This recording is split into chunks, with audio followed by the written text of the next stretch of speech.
Well, good morning, everyone. I'm here once again with my colleagues, the Minister of Emergency Preparedness and Response, Jill Dunlop, and the Minister of Indigenous Affairs and First Nations Economic Reconciliation, Greg Rickford, joining us virtually from Northwestern Ontario to provide another update on the fire situation here in the province of Ontario. But before we get into that, I do want to acknowledge a very, very challenging situation that is unfolding in British Columbia. I've had an opportunity to speak with Minister Parmar there over the last few days to let him know that our thoughts and prayers here from Ontario, we're sending them their way to the folks who have been impacted by a very devastating situation that, like I said, was unfolding out west. Although we continue to see an active fire season here across Ontario, we are making steady progress with fewer fires burning out of control and more people returning to their communities. So as of this morning, there are 152 active fires across the province. Of those, 12 are not under control at this time. And since our last update, an additional 84, so that's 84 on top of the 80, that we announced just a short week ago, have been declared out, so great news. Over the past month, Ontario has been dealing with a number of complex fires, particularly in the Quetico area, along the Canada-US border, and in Wabakimi, north of Lake Nipigon, following a large-scale lightning storm that passed through the region about a month ago now.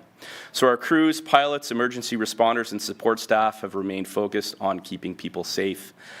We have more than 150 Ontario fire crews supported by nearly 100 aircraft, including over 80 helicopters and water bombers, working closely with partners from across Canada and North America.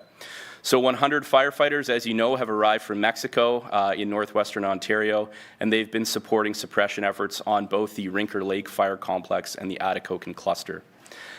Both of these fires have seen limited growth in recent weeks, which is excellent news. We've had some very, very helpful weather over the last little while that has helped knock these fires down. So personnel from Manitoba, New Brunswick, PEI, Alberta, Quebec, Nova Scotia, and Newfoundland continue to support the efforts here in Ontario.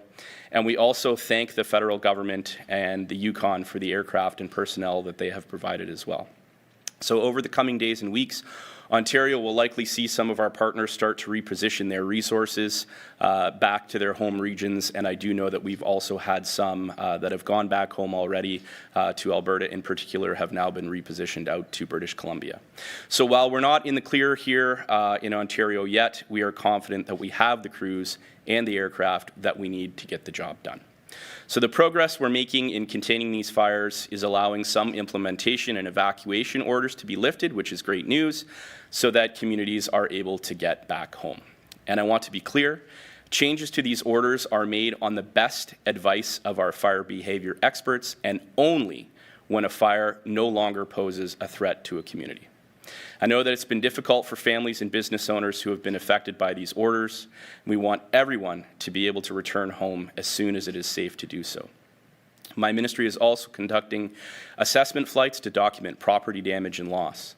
Impacted property owners can contact 211 to receive information from our ministry staff and support on the next steps. So while we are seeing fewer fire starts, our work does not end here. And I want to thank all the fire crews, pilots, engineers, mechanics, technicians, and support staff who have played a pivotal role in our fire response. Your dedication to public safety has kept people and communities safe, and I'd now like to turn it over to Minister Dunlop from the Ministry of Emergency Preparedness and Response to give us an update on evacuations. Thank you very much. Thank you, Minister Harris. First, I want to say my heart goes out to everyone in BC affected by the devastating wildland fires there. It's a sobering reminder of how quickly these fires can escalate. Here in Ontario, I want to extend my sincere thanks to all the emergency management professionals working hard to coordinate evacuation and support communities as residents return home. Everyone is working closely to ensure evacuees have what they need to be as comfortable as possible during this distressing time.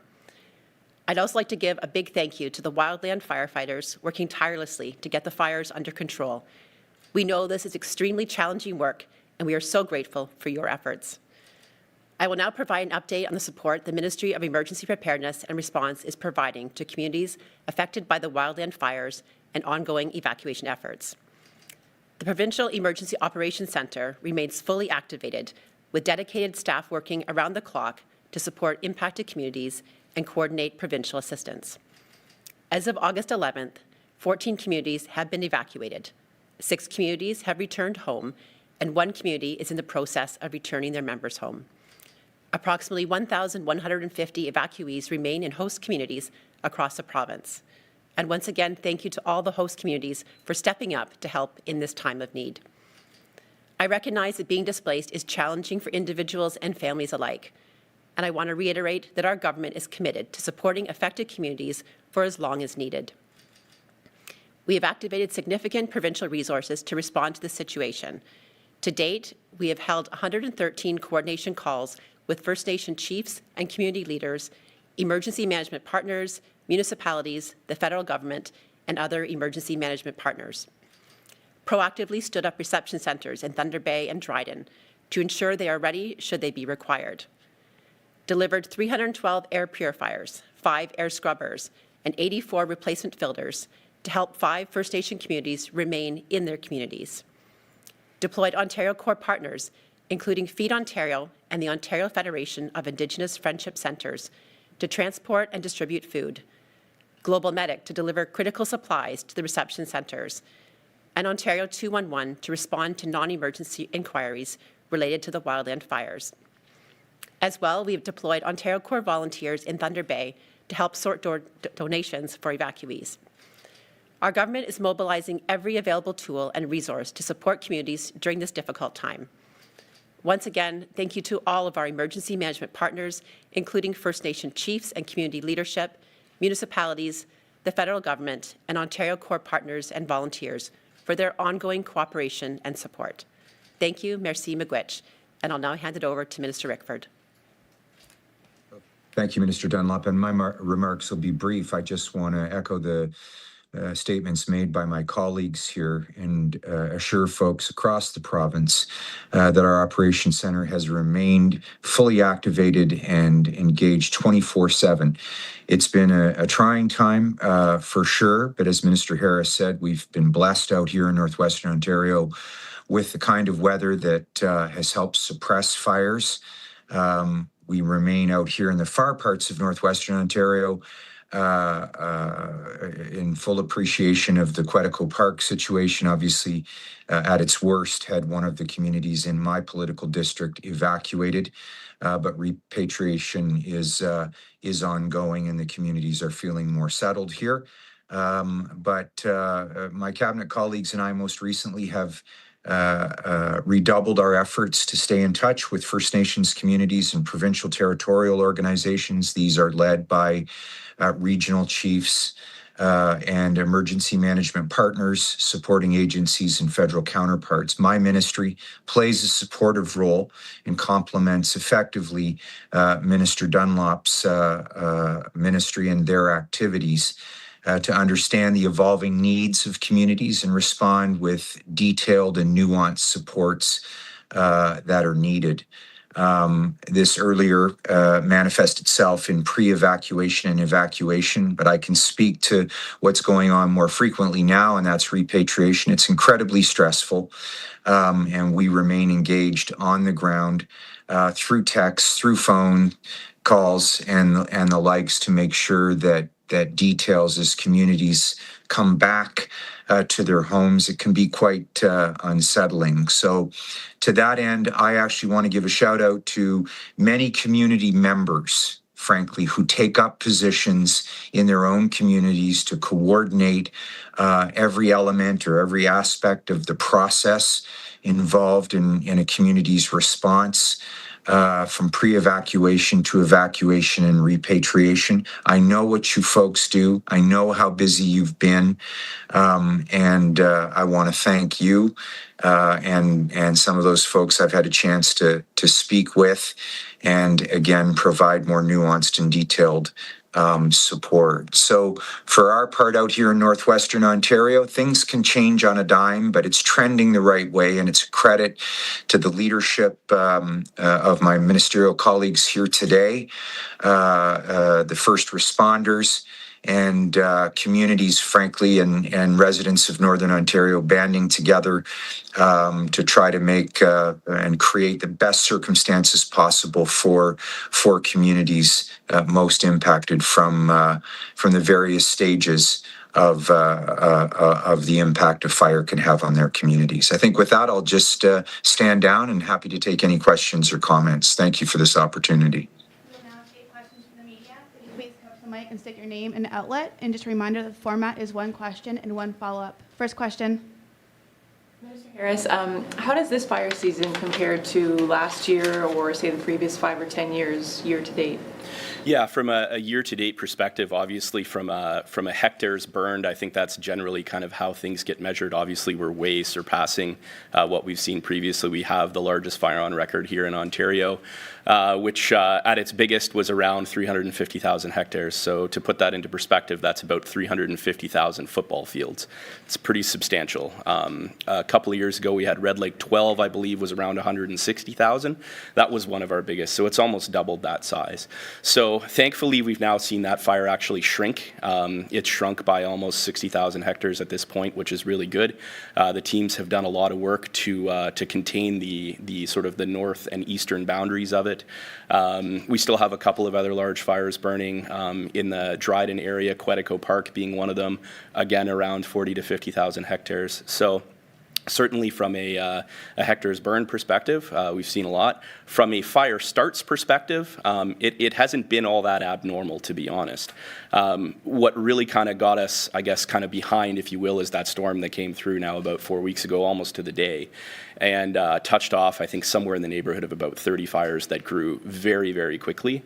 And unfortunately, some of them were obviously very close to communities. So when you look at the weather in the Northwest at the time was somewhere in the neighborhood of the high 30s to low 40 degrees, plus the wind and sustained drying. It was just a recipe for disaster, kind of a perfect storm scenario, if you will. So, we're always mindful of looking at data. I think it's important to be able to see sort of where we've been and where we're going.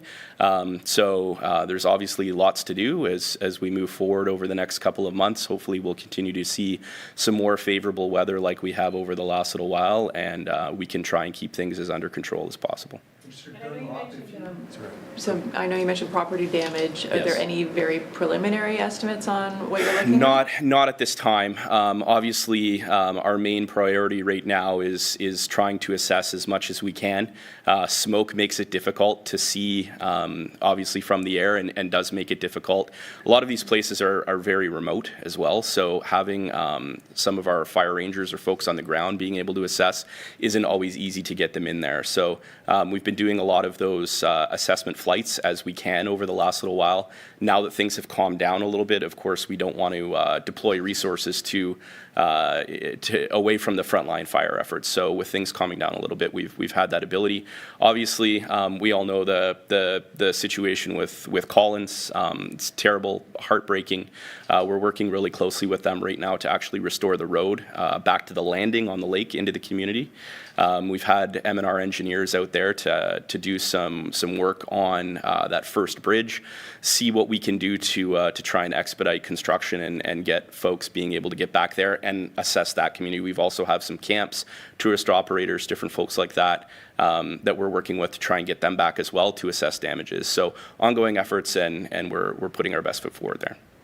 Minister, if you had suggested you have 1,100 people that are still evacuated at this point. You're doing everything you can to support those communities, and you've had the many calls that you've had. I'm just curious, beyond providing a place to stay, offering them the clothes that they might need, what kind of other supports are being offered? For instance, mental health supports that they might need in those situations. Yes, absolutely. And that's part of evacuation, going to a host city, is ensuring that there is adequate health care in that community to support additional evacuees coming to a host city.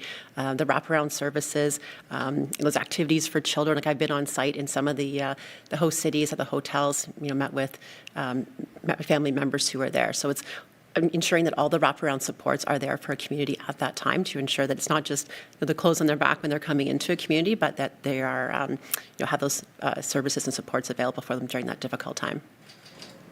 There's still so much anger and frustration about how late the warning came for some of these communities. The NDP is calling for a public inquiry. What do you say to that, and also to those community members who are still really angry with your government? Yeah, I think we have to understand that when we look back 4 weeks ago, like I said, almost today, with the amount of fires that started in a very short time frame, we were already fighting fires in the province. And then working with sort of our regional directors and looking at different things through fire headquarters, trying to track those fires, the new starts. We had some that started very, very close to community, which makes it extremely challenging. When these fires start, the smoke plumes that come off of them are substantial, and it's not always easy to get folks, A, on the ground, because as I had said before, some of these areas are quite remote, but B, it makes it very difficult to fly planes safely. So from an evacuation perspective, obviously we try and give as much warning as we possibly can, and I think that's one of the things that we really want to press upon communities. If you see fires starting and you're able to evacuate, you should do it. You don't necessarily have to wait for the MNR or the government to come in and say, you better get out. Folks on the landscape know their communities better than anybody else. So again, there's been some heartbreaking scenarios. It's awful. It's truly awful. But at the same time, from a Ministry of Natural Resources perspective, we've done, in my estimation, and of course we'll look back and we do after action reports after every season to look and see where things worked well, where we can do better, and we'll continue to do that.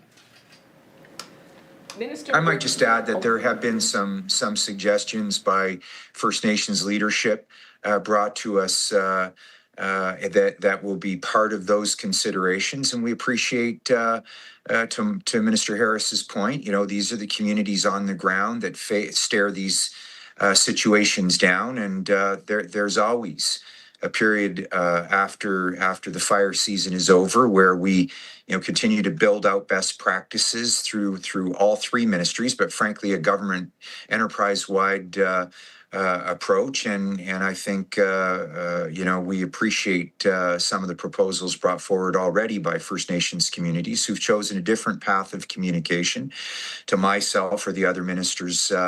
Some of them are very detailed, and others more broad that we think will be useful in our contemplation. Say, Minister Harris. Minister Rickford, earlier you had talked about how on the ground what you're hearing is it's a very stressful situation. What are you finding? What is the most stressful part for people?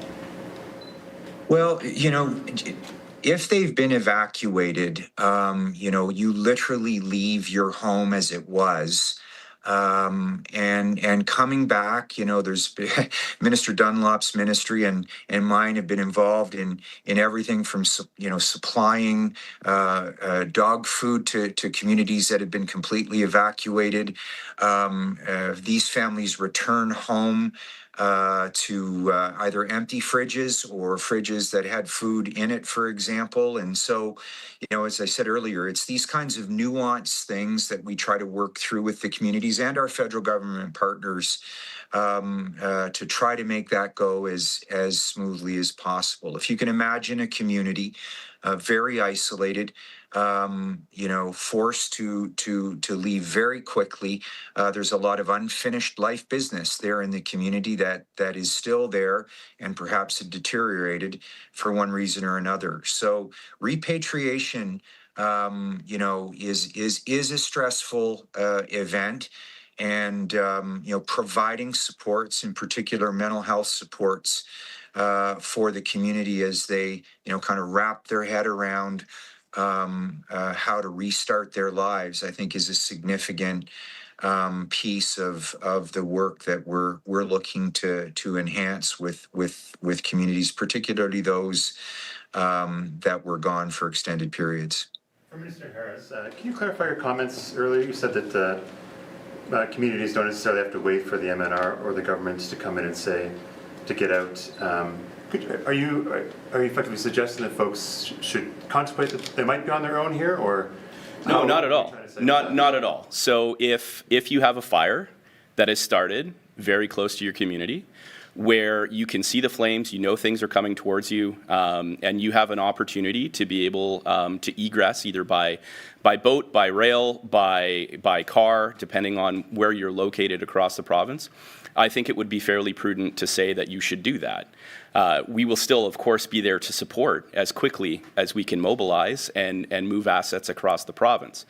But it's imperative that safety is the number one priority, right? Safety is the number one priority. So far, thankfully, we have had no loss of life, which is extremely important. Obviously, again, heartbreaks for those communities, those businesses that has lost camps or folks that have lost cottages, personal belongings, their homes. It's absolutely terrible. But at the same time, no loss of life. It's extremely important to remember. And again, if you have a safe opportunity to get out, you should take that opportunity. But as I've said, the MNR will be there. We will always be there.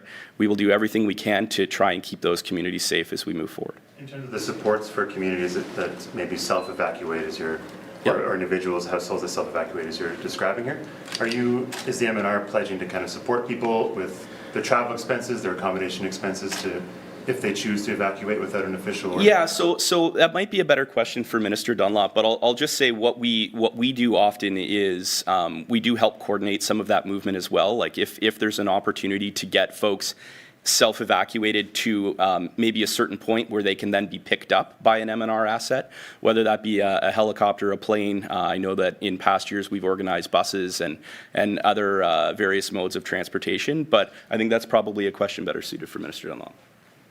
No, that's a good point. So in evacuations where they're coordinated and communities are flying out to a host city, that's one situation. But for self-evacuations, that's why we set up the centre in Dryden and Thunder Bay as well. So we had Ontario Corps partners on the ground in those communities setting up cots, and there was food available, wraparound services at those locations as well, so that communities who were self-evacuating or even some of the cottagers who were maybe evacuating from their area had a place to go. So that is supported by the provincial government.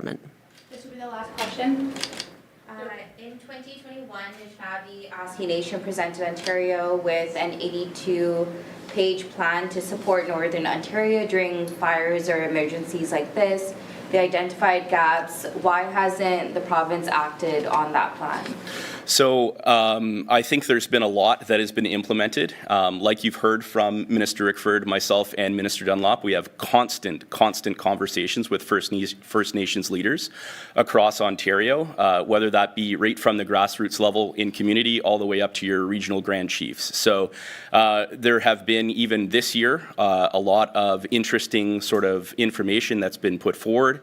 And like I had said earlier, folks on the landscape that are living in these communities know their communities the best.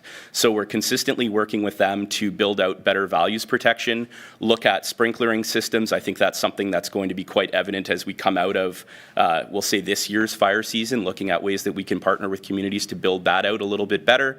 Heavy equipment, fire breaks, how do you utilize lakes or natural features to be able to slow the fires down? So I think there's a lot of great things that have come out of the conversations that we've been having, quite frankly, for decades. And we'll continue to take that advice and look at how we can build out a better system as we move forward. That concludes today's press conference. Thank you. Calls to change the pay structure for these wildland firefighters. Sure.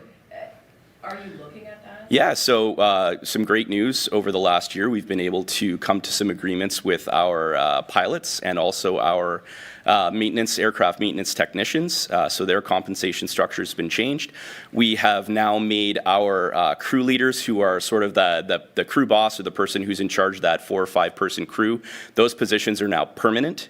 And they actually have again, a different compensation structure as well, so that we're able to recruit and retain those people to keep that knowledge. When we look at what happens with your sort of average everyday wildland firefighter, there's always conversations happening to see what we can do better. One of the challenges that we do have from a crew permanency perspective is that a lot of these folks are students, right? So they're going back to school in the fall. So we get them, we train them, we go through all of the steps, early on in the spring. Many of them are returning. Many of them have done this for years. So from a training perspective, that eases the burden a little bit, and then we're able to have them work with us through the summer into the early fall, and then many of them are back to school. So I think there's a lot of great things we've been able to achieve. Obviously, we've ordered 5 new water bombers as well that will be coming online over the next few years. We're also in the process of procuring 6 new helicopters, medium-duty helicopters. So there's a lot of good things that have come over the last, I'm going to say, year to year and a half when it comes to wildland fire management here in the province. And like I said, and you've heard the Premier say it too, we will spare no expense to make sure that we keep people safe here in the province. So thank you very much, everyone, for being here today. Much appreciated. Thank you. That concludes our press conference. Thank you.